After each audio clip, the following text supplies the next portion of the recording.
प्रिया की उम्र 24 साल है और फिगर बहुत अच्छा और बहुत खूबसूरत है। उसको अभी कोई बच्चे नहीं है और उसका पति सुमित दूसरे शहर में नौकरी करता है। सैलरी बहुत अच्छी ना होने की वजह से वो प्रिया को साथ लेकर नहीं गया, क्योंकि वो वहाँ लड़कों के साथ शेयर करके रहता है।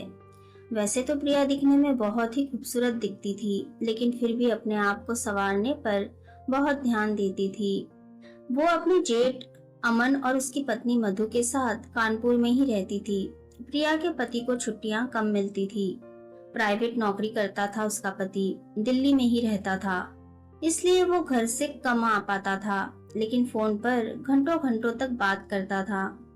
दिन का समय तो प्रिया अपनी जेठानी मधु और उसके बेटे रोहन के साथ बिता लेती है, पर रात को उसे जल्दी नींद नहीं आती, क्योंकि पति साथ नहीं होता तो उसकी कमी उसे बहुत सताती। वो जवान थी, उसका कभी कभी तो मन करता था कि काश उसके पति उसे भी अपने साथ ले जाते, क्योंकि रात को जेठ जी के कमरे से बहुत ही अजीब आवाजें आती थी। एक बार की बात है, जब उसकी कमर में दर्द हो रहा था तो उसके जेठ जी का बेटा रोहन, जिसकी उम्र 17 साल की थी, बोला, चाची जी आपकी मालिश कर दूं, शायद आराम मिल जाए। तो प्रिया बोली, तू कर देगा मेरी मालिश, और वह मान गया और उसने तेल से मालिश करनी शुरू कर दी, जिससे कि प्रिया को बहुत ही आराम मिल रहा था। और ना जाने क्यों प्रिया जो आग दबाए बैठी थी वो सुलगने लगी थी। प्रिया ने खुद को समझाया कि वो शादीशुदा है और रोहन की उम्र बहुत कम है। उस दिन तो प्रिया ने खुद को समझा लिया, लेकिन वो अंदर ही अंदर तड़प रही थी। एक दिन अचानक उसकी जेठानी को मायके जाना पड़ा, क्योंकि उसकी माँ की तबीयत ठीक नहीं थी। उसके साथ उसका बेटा रोहन भी जा रहा था। उनकी नानी उसे देखना चाहती थी। मधु ने प्रिया से कहा, मैं तेरे जेठ जी को फोन पर सब कुछ बता दूंगी, तो बस घर का ख्याल रखना और उनको खाना खिला देना। रात में ये कहकर बस में निकल गई। रात को उसके जेठ जी जब घर आए तो प्रिया कुछ काम कर रही थी। उसके जेठ ने उसे नोटिस नहीं किया और सीधे रूम में नहाने चले गए। कुछ देर के बाद जेठ जी की आवाज आई, मधु जरा तौलिया देना। तब प्रिया समझ गई कि जेठ जी को शायद पता नहीं चला कि उनकी पत्नी मायके गई हुई है, तो वे खुद फटाफट उनका तौलिया लेकर पहुंच गई। और उसने जैसे ही दरवाजा खटखटाया, जेठ जी ने अचानक उसे अपनी बीवी समझकर वॉशरूम के अंदर खींच लिया। उसके ऊपर सवार से पानी गिर रहा था। प्रिया अपने जेठ जी से हाथ छुड़ाने की कोशिश करने लगी, लेकिन वे सावर के पानी से पूरी तरह से गीली हो गई। उसे बहुत शर्म आ रही थी। उसके जेठ ने जैसे ही प्रिया की आवाज सुनी, तुरंत उसे अपनी तरफ घुमाया और उसका चेहरा देखकर हड़बड़ा गए। प्रिया भागकर बाहर आ गई। बाहर आते ही उसका दिल जोर जोर से धड़कने लगा। उसने तुरंत अपने कपड़े चेंज किए और उसके जेठ जी भी नहाकर बाहर आए और डाइनिंग टेबल के पास मधु मधु चिल्लाने लगे। प्रिया को बहुत शर्म आ रही थी, लेकिन उनकी आवाज सुनकर प्रिया उनके पास गई और वह झुकी हुई नजरों से बोली, दीदी अपने मायके गई हुई है, आप बैठिए, मैं खाना लगा देती हूँ। उसके जेठ जी बोले, अरे हाँ, उसने फोन किया था, लेकिन मैं बिजी था इसलिए कॉल नहीं उठा पाया। जेठ जी कुर्सी पर बैठ गए और प्रिया ने खाना खिला दिया। उसकी नजर उठी नहीं रही थी उनके सामने। तभी उसके जेठ जी ने पूछा, खाना खाया तुमने? वो बोली, आप खा लीजिए, मैं बाद में खा लूंगी। प्रिया का हाथ पकड़ा और बोले, सॉरी, मैंने तुम्हें मधु समझ लिया था। प्रिया ने कहा, कोई बात नहीं जेठ जी, मैं समझ सकती हूँ कि वो सब गलती से हुआ था। फिर जेठ जी बोले, अगर तुमने मुझे माफ कर दिया हो तो साथ में ही बैठकर खाना खाओ। प्रिया ने कहा, ठीक है। फिर उन दोनों ने साथ में बैठकर खाना खाया और बहुत सारी इधर उधर की बातें भी की। फिर प्रिया बर्तनों को समेटने लगी। उसके जेठ जी बोले, रहने दो, सुबह कर लेना ये सब, अभी जाकर सो जाओ। प्रिया बोली, सुबह भी तो मुझे ही करना है, तो अभी ही क्यों ना कर लूं। ये बोलकर वह काम करने लगी तो उसके जेठ जी उसके साथ बर्तन साफ करने लगे। वो बोली, आप रहने दो, मैं खुद कर लूंगी। तो उन्होंने कहा, कैसे रहने दूं, तुम इतना काम करती हो, मैं तुम्हारी हेल्प भी ना करूं। वो उसके साथ में बर्तन धोने लग गए। प्रिया ने एक बार फिर कहा, आप रहने दीजिए ना। वो उसकी बात सुनकर बोले, रहने दो, इसी बहाने तुमसे थोड़ी बात भी हो जाएगी। फिर सारा काम खत्म करके उन लोगों ने कुछ देर बातें की और फिर प्रिया बोली, चलो अब सोने चलते हैं, रात बहुत हो गई है। प्रिया का मन तो नहीं कर रहा था जाने का। जेठ जी को देखकर उसके दिल में कुछ कुछ हो रहा था। वो अनमनी मन से अपने कमरे में जाने लगी और उसके जेठ जी भी उसे गुड नाइट कहकर चले गए। सुबह प्रिया अपने जेठ जी के उठने से पहले ही सारा काम खत्म करके नाश्ता बनाने लग गई। तब तक जेठ जी बाहर आए और बोले, अरे इतनी जल्दी ये सब करने की क्या जरूरत थी प्रिया? प्रिया ने कहा, आपको ऑफिस के लिए लेट ना हो जाए, इसलिए मैं आज जल्दी ही उठ गई थी।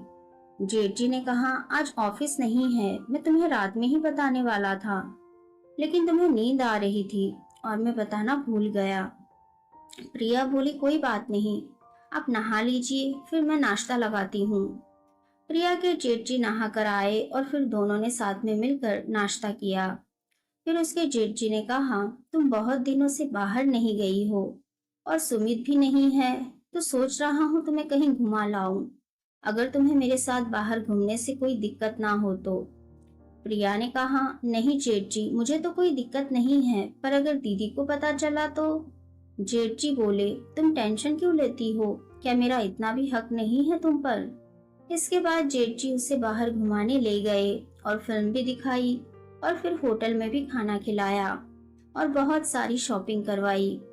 शाम हो गई तो उसके जेठ जी ने रात के खाने के लिए बाहर से ही कुछ ले लिया और वो घर के लिए निकल लिए। तभी प्रिया के पास उसके पति का फोन आया।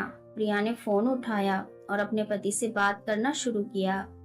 तभी उसके जेठ ने टैक्सी में बैठने के लिए आवाज लगाई। प्रिया ने अपने पति से कहा कि मैं अभी बाजार आई हूँ, आपसे थोड़ी देर में बात करती हूँ, और उसकी बात बिना सुने फोन कट कर दिया। प्रिया ने ऐसा पहली बार किया था, इसलिए उसके पति को बहुत अजीब लगा और उसे फोन पर किसी आदमी की आवाज भी सुनाई दी।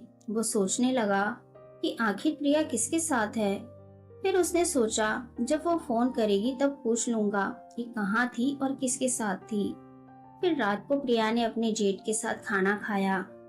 वो अपने जेठ के साथ काफी घुल मिल गई थी।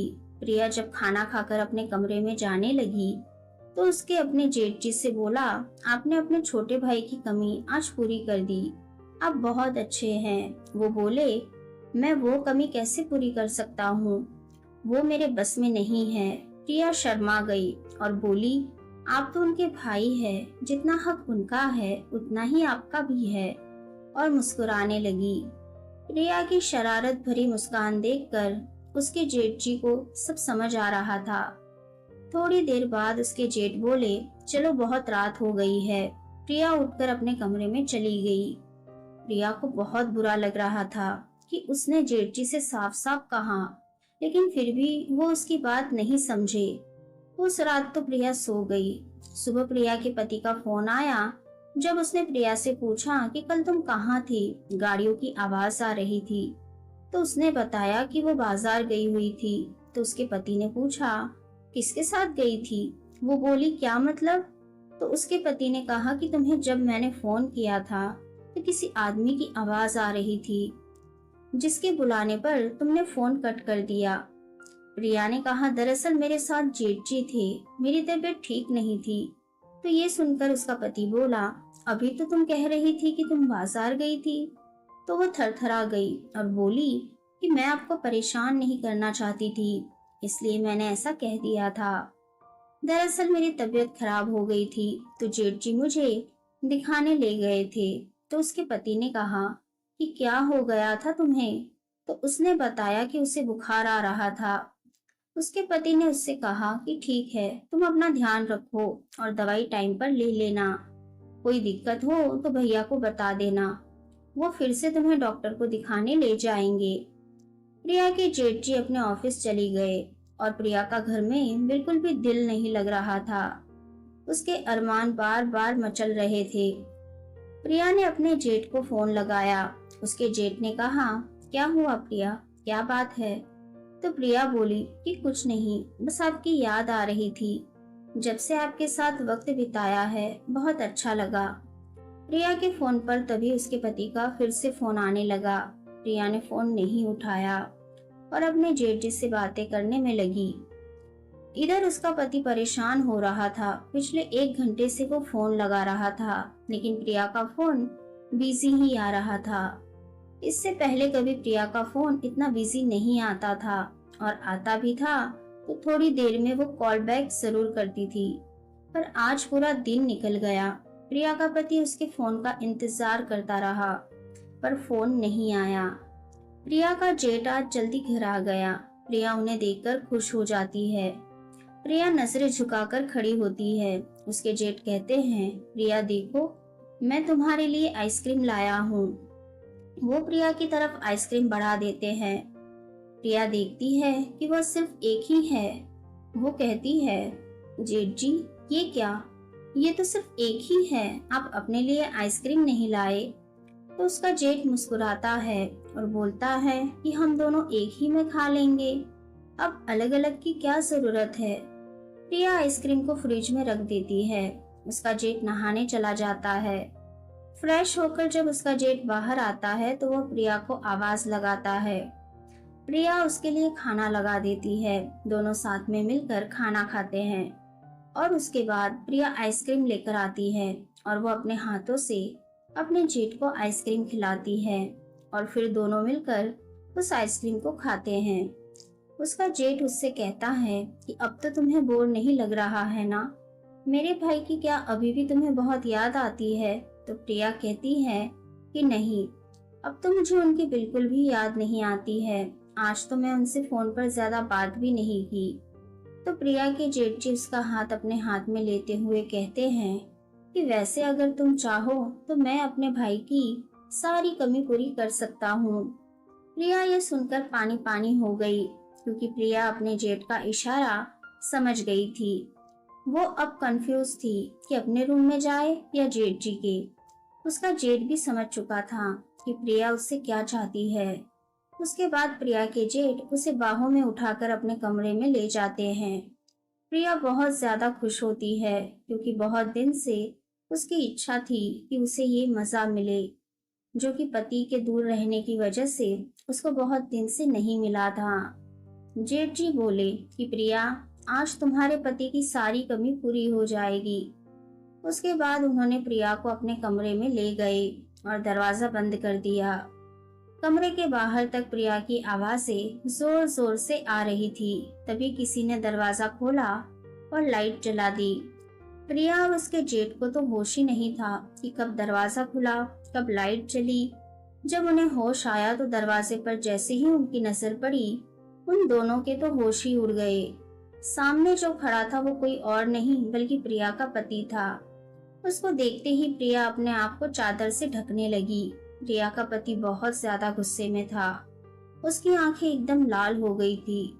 उसने अपने भाई को जोरदार थप्पड़ मारा और बोला कि भैया, आप अपने ही भाई को धोखा दे रहे थे। मैंने तो कभी सोचा भी नहीं था कि आप मेरी बीवी के साथ ऐसा करेंगे। फिर प्रिया ने पति से उससे कहा कि तुम जैसी लड़की से मैंने शादी की, इस बात का मुझे जिंदगी भर पछतावा रहेगा। मैंने तुम पर इतना भरोसा किया और तुमने मेरे साथ क्या किया। बस इतना बोलकर प्रिया का पति घर से निकल जाता है। सुबह प्रिया की जेठानी वापस लौट आती है। उसके साथ प्रिया का पति भी होता है। प्रिया की जेठ जी और प्रिया ये देखकर चौंक जाते हैं। प्रिया के पति ने अपनी भाभी को सब कुछ बता दिया होता है। प्रिया की जेठानी बुरी तरह से रो रही होती है और अपने पति को कहती है कि आखिर मेरे प्यार में क्या कमी थी जो कुछ दिन में यहाँ से चली गई तो तुम्हें ये सब करने की जरूरत पड़ गई, वो भी अपने भाई की बीवी के साथ। क्या तुमने एक बार भी अपने बेटे के बारे में नहीं सोचा कि उसे पता चलेगा तो क्या होगा? तुम दोनों ने हमारी जिंदगी बर्बाद कर दी, हमारे विश्वास को तोड़ दिया। प्रिया की जेठानी अपना सामान पैक करने लगी। ये देखकर प्रिया के जेठ उसे रोकते हैं, समझाते हैं, कहते हैं कि मुझे माफ कर दो, आज के बाद ऐसी गलती कभी नहीं होगी। लेकिन प्रिया की जेठानी साफ शब्दों में कह देती है कि ये गलती नहीं है, जानबूझकर किया गया पाप है और इसकी कोई भी माफी नहीं होगी। अब तुम आजाद हो, जो चाहे वो कर सकते हो। मैं तुम्हें बहुत जल्द तलाक के कागज भेज दूंगी और मैं अपने बेटे को भी तुम्हारे साये से दूर रखूंगी, क्योंकि तुम्हारी परछाई उस पर पड़ गई तो वो भी तुम्हारे जैसा ही धोखेबाज ना हो जाए। प्रिया का पति भी प्रिया को छोड़ देता है और उसे तलाक दे देता है। अब प्रिया कहीं की नहीं रह गई। प्रिया पूरी तरह से बर्बाद हो चुकी थी। रिश्ते विश्वास की नाजुक डोर से बंधे होते हैं। चंद पलों के लिए जब रिश्तों को धोखा दिया जाता है तो उनके नतीजे कुछ इस तरह से होते हैं। हमें हमारे रिश्तों की सीमा पता होनी चाहिए। कोई भी रिश्ता बहुत खूबसूरत होता है जब तक उसे ईमानदारी से निभाया जाए।